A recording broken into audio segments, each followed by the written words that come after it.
Vamos con las noticias de las 7, porque el panorama político se está poniendo de lo más interesante con las revelaciones que distintos medios están sacando desde hace un par de días y que afectan de lleno al núcleo de relaciones de Pedro Sánchez. Vamos con ello.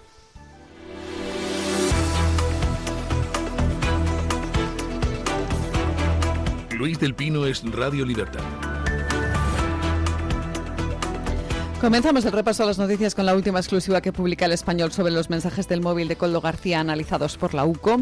Los WhatsApp de Koldo apuntan directamente a Pedro Sánchez como parte de una presunta trama, una red de influencias que conectaba a la Organización Mundial del Turismo, Air Europa, y a varios responsables del gobierno. El Español muestra cómo Víctor de Aldama actuaba como intermediario con Moncloa y mencionaba en chats supuestas respuestas de Pedro Sánchez y de Begoña Gómez dadas directamente al secretario general de la Organización Mundial del Turismo, uno de los muchos organismos de Naciones Unidas. El periódico describe una secuencia de reuniones, convenios y proyectos en torno al Africa Center Wakalua y la OMT entre los años 2018 y 2022, además de contactos vinculados directamente a la República Dominicana y al rescate de Europa. También cita comentarios previos de Koldo García en los que habla directamente de pagos. Estos mensajes se enmarcan dentro de la causa contra Begoña Gómez por presunto tráfico de influencias, y es que la mujer de Pedro Sánchez tiene varias causas pendientes. Sepan que esta es solo una de ellas. La investigación se centra ahora en los viajes, patrocinios y relaciones institucionales de la trama, en los que habrá que ver el alcance de Pedro Sánchez, aunque curiosamente parte de este procedimiento ha sido acotado por instancias superiores. Bueno, pues sale la luz cerca de 1 millón de mensajes, dicen los periodistas de El Español, intercambiados por Koldo García con muchísima gente. Parece que va a haber toda una serie de revelaciones en días sucesivos con los contenidos de esos mensajes. Teniendo en cuenta quién dirige El Español, que es don Pedro J. Ramírez, tengo la sensación de que las cosas más jugosas están por salir, pero vamos, lo que ha salido es tremendo. Lo que ha salido básicamente muestra cosas que ya sabíamos, o al menos que sabíamos en parte. Ya todos sabíamos de la relación del Africa Center con Begoña Gómez. Todos sabíamos de las relaciones con el Instituto de Empresa, todos sabíamos de las relaciones con Barrabés, todos sabíamos de las relaciones con Air Europa, todos sabíamos de las relaciones con la Organización Mundial de Turismo, todos sabíamos de las relaciones con República Dominicana, todos sabíamos de las reuniones en San Petersburgo de Begoña Gómez con el hijo de los Hidalgo y con gente como Aldama.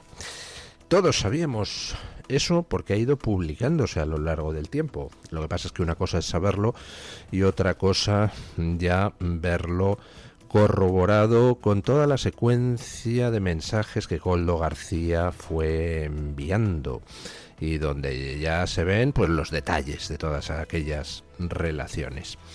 Básicamente lo que se desprende de todo esto es que el matrimonio Gómez, o el matrimonio Sánchez, como ustedes lo quieran llamar, tenía un negocio bien montado, y en ese negocio bien montado jugaba un papel esencial Koldo García.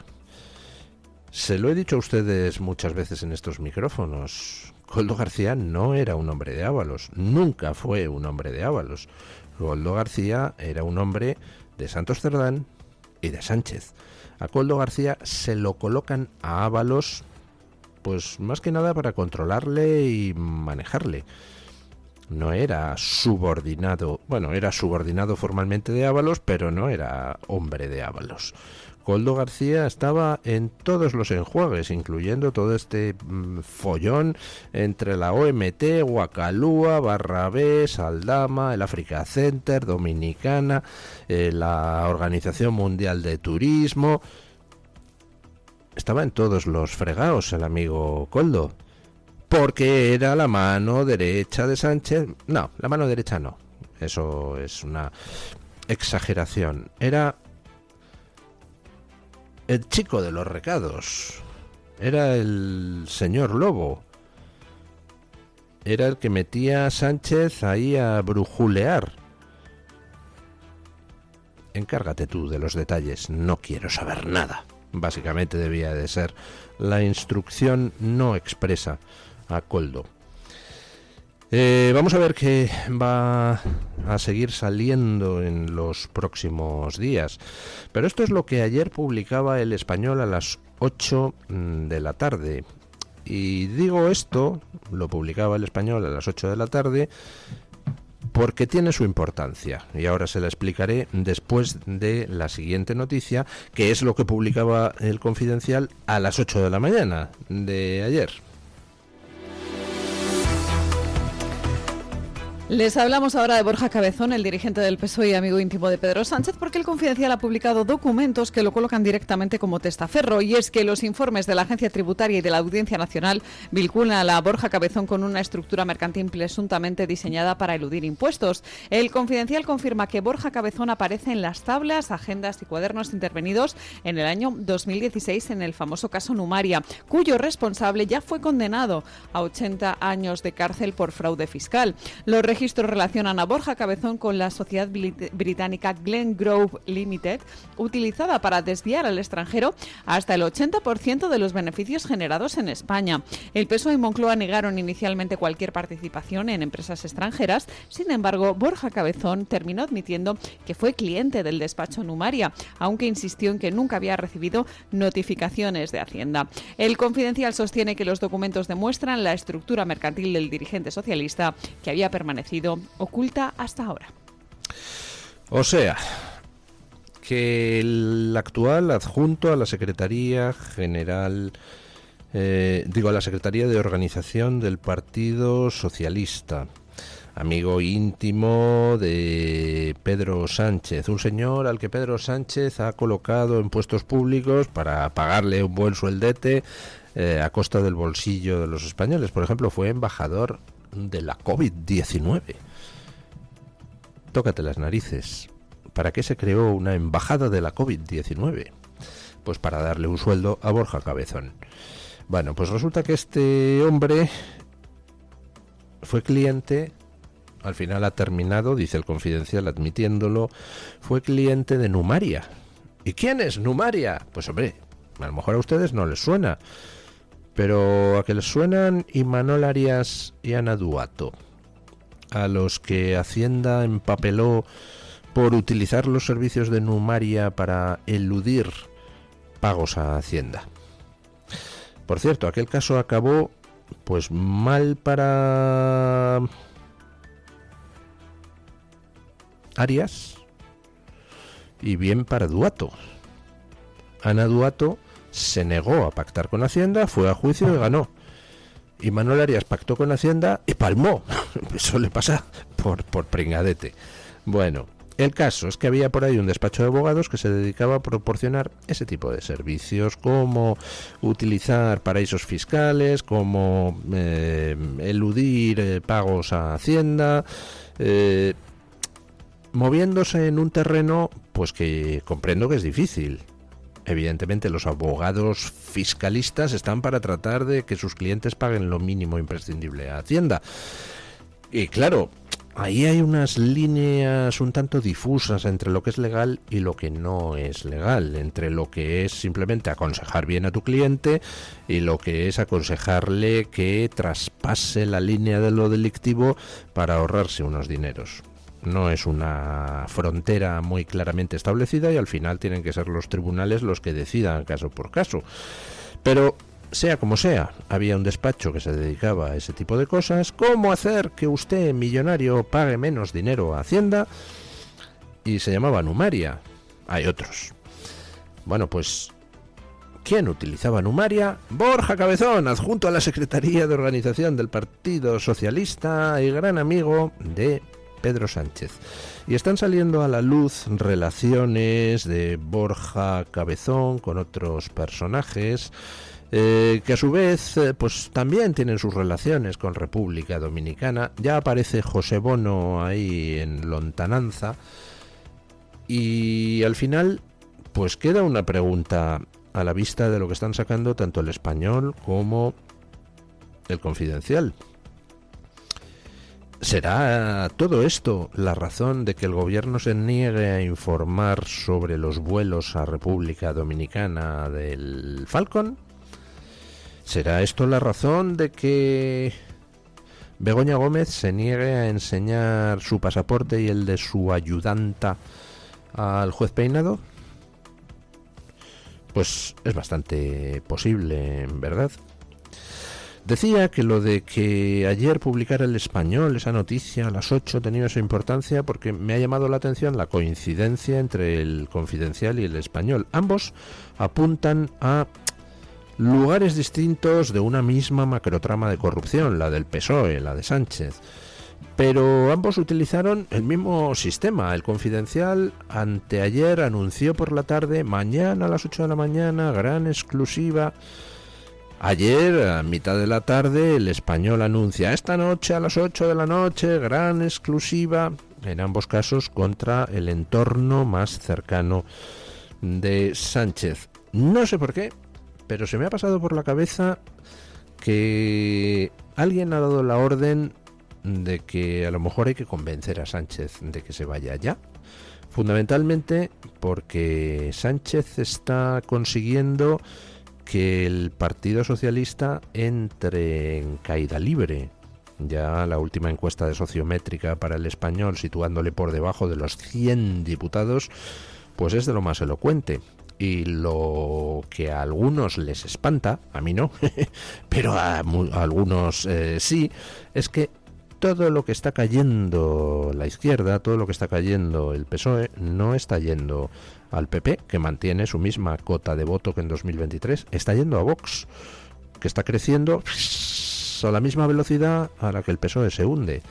Con lo cual me da la sensación de que han saltado las alarmas y que alguien ha decidido que ya está bien de que ese corneta Sánchez esté chupando cámara y empeñado en que por mucho que le disparan los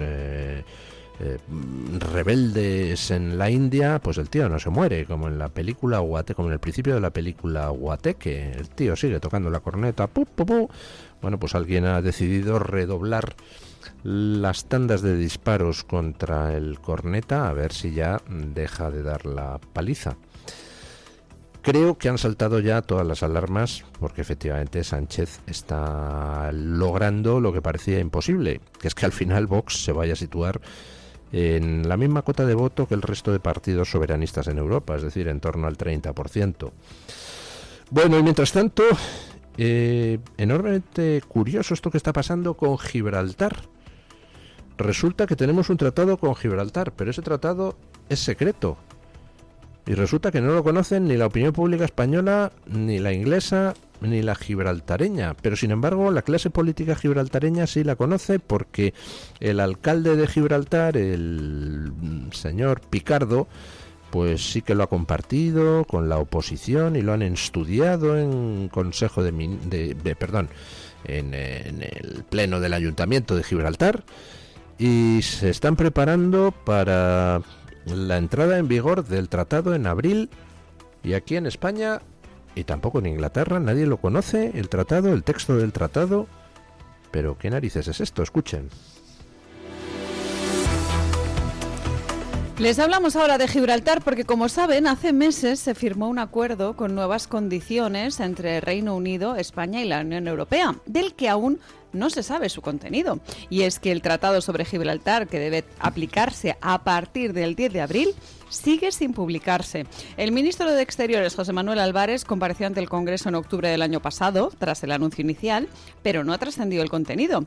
Para que se hagan una idea, en España no se ha entregado ni a las Cortes, ni se han dado detalles oficiales, pese a que implicaría supuestamente eliminar la verja y cambiar los controles en las fronteras, aeropuerto y en el puerto. La falta de información está generando críticas también entre los gibraltareños, lógicamente, porque estamos a menos de 2 meses de la fecha límite. Sin embargo, en Gibraltar, el gobierno de Fabián Picardo sí que ha revisado el texto completo y ha informado en privado a los sectores económicos que considera importantes, aunque bajo confidencialidad. La oposición gibraltareña, al parecer, también lo ha visto, pero a España, la otra parte implicada, no han llegado aún los detalles. Yo no entiendo mucho de derecho, pero ¿puede España firmar tratado, el gobierno español firmar tratados internacionales sin pasar por las Cortes? ¿Cómo que va a entrar en vigor en abril un tratado secreto con Gibraltar?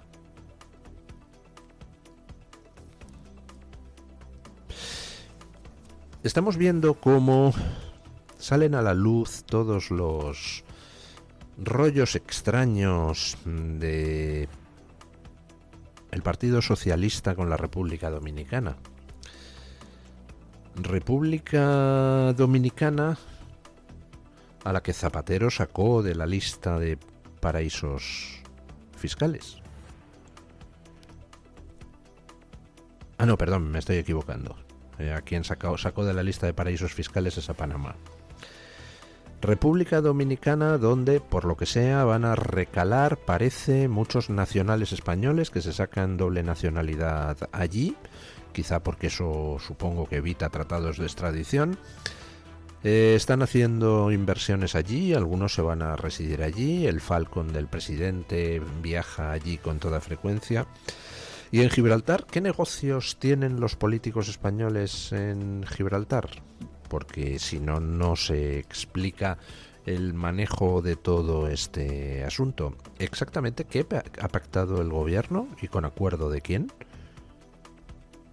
Porque desde luego si es una decisión del gobierno, pues entonces el siguiente gobierno podrá decidir cancelar esa decisión. Si no pasa por las Cortes, pues la cancelación tampoco tendrá que pasar por las Cortes. Lo que los representantes del pueblo español, es decir, los diputados no convalidan, pues no vincula más que aquel que firme eso. ¿Qué es exactamente lo que ha firmado Sánchez con Gibraltar?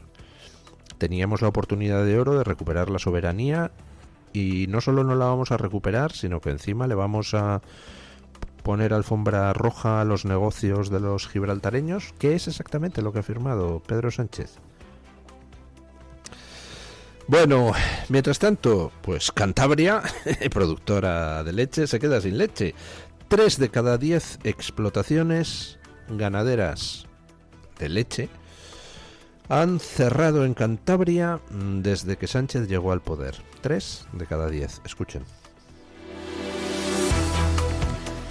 Les hablamos ahora de cómo está sufriendo el sector primario en nuestro país y nos centramos concretamente en la ganadería. Cantabria ha perdido 1/3 de sus explotaciones lecheras desde el año 2019. Según datos de la Consejería de Desarrollo Rural, se ha pasado de 1.141 granjas a solo 749 en el año 2025, con una caída de la producción cercana al 15%. El consumo, sin embargo, sigue estable, lo que incrementa el riesgo de depender más de las importaciones. Las razones principales son el envejecimiento del sector, la falta de relevo generacional, los precios inestables y lo duro que es ser ganadero. Más de 20 municipios cántabros han perdido todas sus granjas y muchas explotaciones se han tenido que reconvertir hacia la carne, que es más rentable.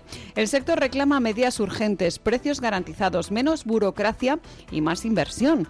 Y es que Cantabria es una comunidad históricamente ligada a la leche, pero que afronta ahora la posibilidad de perder un pilar económico que ha marcado su identidad. O sea, que teníamos allí una producción de leche ciertamente notable y nos la estamos cargando. Eso sí, supongo que ahora los ganaderos que queden tienen unos iPads muy monos donde apuntan cada pedito que las vacas se echan a lo largo del día y el consiguiente impacto en el CO2 del planeta y cosas por el estilo, ¿no? No se trata de estupidez, es designio. Hay un intento deliberado de destruir el sector primario, es decir, el sector agrícola, ganadero, pesquero, no solo en España, en todo Occidente. Tú pon el suministro de alimentos de cualquier país en manos extranjeras y automáticamente ese país pasa a ser un vasallo, porque no tiene con qué alimentarse si se le cierra el grifo desde fuera.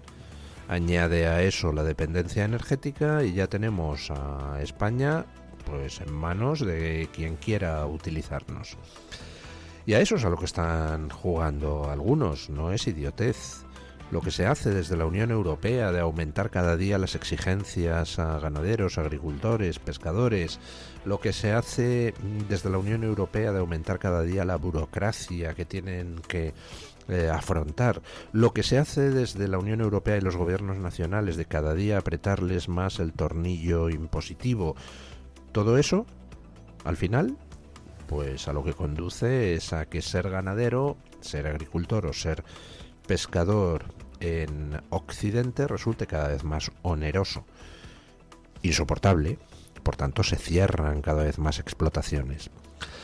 En Estados Unidos la cosa ha comenzado a cambiar gracias a Trump. Trump ha empezado a eliminar regulaciones, empezando por la estafa climática. Se le ha pulido de un plumazo todas las declaraciones de Obama en 2019. Perdón, en 2000, pues nada más llegar al poder, no recuerdo. Sí, en 2009, perdón. Se ha pulido la declaración de emergencia climática derivada del CO2 y a partir de ahora van a empezar a caer regulaciones una tras otra y van a empezar a abaratarse los productos y la producción. Bueno, pues Europa tiene dos vías a seguir. Puede persistir en sus intentos de poner Europa en manos de China o puede tratar de recuperar el pulso. Vamos a ver qué es lo que pasa. Dependerá de qué partidos ganen la pelea electoral. Si ganan los partidos que nos han llevado al abismo, pues nos caeremos por el abismo. Si ganan los partidos que están luchando para que no nos caigamos, pues entonces tendremos un poquito de esperanza. Hemos hablado de Gibraltar, donde se ha producido ese acuerdo secreto. Hay otro acuerdo que el Reino Unido ha firmado, también enormemente extraño, que es la cesión del archipiélago de las Chagos a Mauricio, la república insular que hay ahí en la zona, que en el fondo pues es una cesión del archipiélago a China, porque Mauricio es una sucursal china casi. Bueno, ese tratado en estos momentos ya parece que al final se va a terminar no firmando porque Trump se lo ha cargado, presionando a Starmer. Pero además, por si faltaba más leña para el fuego, pues resulta que el interlocutor de Keir Starmer en esa cesión de Chagos a China, en definitiva, el interlocutor en la República de Mauricio, pues parece que afronta ahora problemas legales. Escuchen. Abrimos la página de información internacional hablándoles de Reino Unido porque allí crece la indignación por la cesión de las famosas Islas Chagos, un pacto por el que en principio se iba a transferir el archipiélago y mantener el uso militar de Diego García. Las Islas Chagos es un grupo de 7 atolones con 55 islas tropicales individuales que se encuentra en el centro del Océano Índico, aún con dominio británico y que podría pasar a manos de Isla Mauricio. Sin embargo, el plan de Keir Starmer para ceder las Islas Chagos a Mauricio está recibiendo muchas críticas después de conocer que el ex primer ministro de las Islas Mauricio, y que es figura clave en la negociación, está involucrado en una investigación por blanqueo de capitales. La oposición británica pide frenar este acuerdo porque considera que hay claros riesgos de corrupción, dada la trayectoria del negociador que está siendo investigado. Además, señalan que las cesiones de las Islas Chagos suponen un elevado coste para los contribuyentes británicos. Al parecer, la investigación sobre el ex primer ministro de Mauricio se inició tras hallarse grandes sumas de efectivo y artículos de lujo en casa de un colaborador. La investigación sigue en curso. Aún no se han presentado cargos. Bueno. O sea que tenemos por ahí un tratado sobre Gibraltar que el gobierno español y el británico mantienen en secreto. Tenemos un tratado sobre las Islas Mauricio que beneficia escandalosamente a China, y resulta que el tío que ha negociado el tratado en Islas Mauricio ahora está inmerso en una investigación por blanqueo de dinero. Por Dios. ¿Qué están haciendo los progres en todo Occidente, que parece que se dedican a firmar tratados de forma, ¿cómo diría yo?, subrepticia, y además siempre con el tufillo de la corrupción en lontananza? Bueno, vamos con Diana Hernández, periodista de Voz Media, para que nos cuente qué trae hoy Voz Media en portada. Buenos días, doña Diana. ¿Qué tal, amigos de Mañanas en Libertad? Desde Voz.us le traemos algunas de las últimas noticias destacadas de Estados Unidos y el mundo que pueden ampliar en nuestra página web. Comenzamos informando que el cierre parcial del gobierno se mantiene después de que los negociadores no lograran llegar a un acuerdo para financiar el Departamento de Seguridad Nacional durante el fin de semana. Este entró en un cierre parcial el sábado, mientras los legisladores luchan por la refinanciación de la agencia que supervisa gran parte de la ofensiva migratoria del presidente Donald Trump. Por otra parte, la Administración Nacional Oceánica y Atmosférica, más conocida como NOAA, emitió avisos de condiciones meteorológicas adversas para varias regiones del oeste y el centro del país durante los próximos días. También fue noticia que el fronterizo de la Casa Blanca, Tom Homan, anunció que una pequeña fuerza de seguridad federal permanecerá en Minnesota, pese a que la administración Trump ha concluido sus operaciones migratorias en el estado. Esto es todo por hoy. Les invito a ampliar estas y otras informaciones a través de nuestra página web voz.us, también en la aplicación y, por supuesto, en las redes sociales. Muchísimas gracias, doña Diana.